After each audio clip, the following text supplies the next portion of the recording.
has to be built. And that was David Grossman. Well, Andrea Leadsom was one of the most prominent Leave campaigners. She ran for the Conservative leadership, you'll remember, in the days after last year's referendum, only to be beaten eventually by Theresa May. She's now leader of the House of Commons.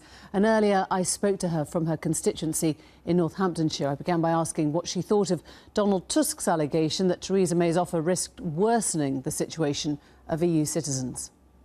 I think that, in fact, what Theresa May made was a very generous offer. But equally, it's obviously going to be important to the EU Commission that they stick to their side of the negotiations, and you wouldn't really expect them to say, thanks very much, that's wonderful. So I think we're going to see a lot more of that in the days to come. Isn't it funny, though, when you've got Donald Tusk saying it's not good enough, and last night we had the President of the EU Parliament telling Newsnight he doesn't have a clue what Britain wants from Brexit. Does that worry you? Not at all, no. As I've said, when you're in a negotiation, you don't immediately jump around clapping your hands with glee at the first sign. In fact, you do the opposite. You say, no, that's not good enough, we need more, and that is what you would expect. And I think this should be quite a simple one, shouldn't it? This should be a pretty simple place to start, and we are a year on, as you've said, from that vote, and they can't agree with the first thing that they're trying to talk about. You think it's just politics, do you? Well, you know, Theresa May gave her very initial comments to the meeting of the EU Council to explain to them the generous offer that we will be making, which is right that we should do that. We want to do it.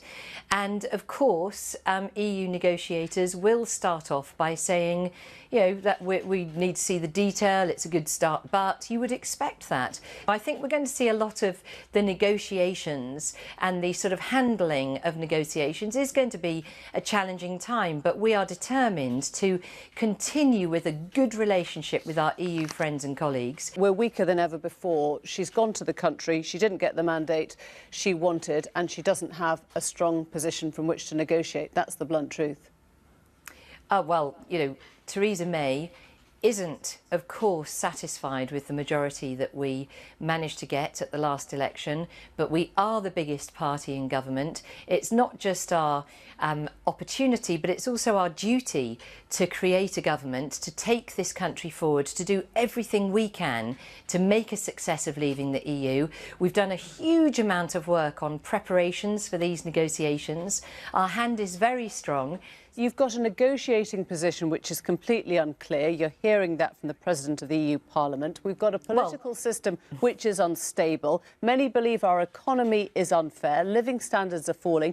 What can you point to now and say that's going well? European politicians are actually very keen that we keep a strong relationship going forward, and that's what we're going to do.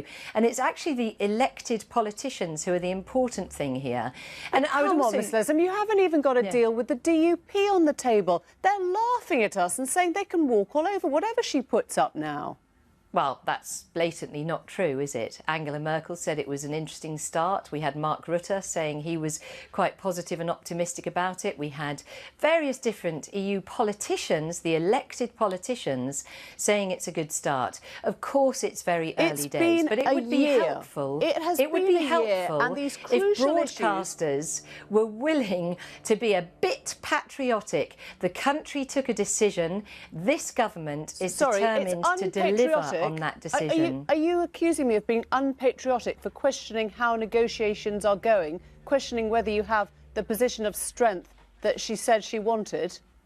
I'm not accusing you of anything, Emily. I'm simply saying we all need to pull together as a country. We took a decision a year ago today to leave the European Union. With this reduced majority, you are now a minority government, but your reading of the public mood is to push on with the same plans for Brexit that you always had. Is that right? Nothing has changed then in your mind?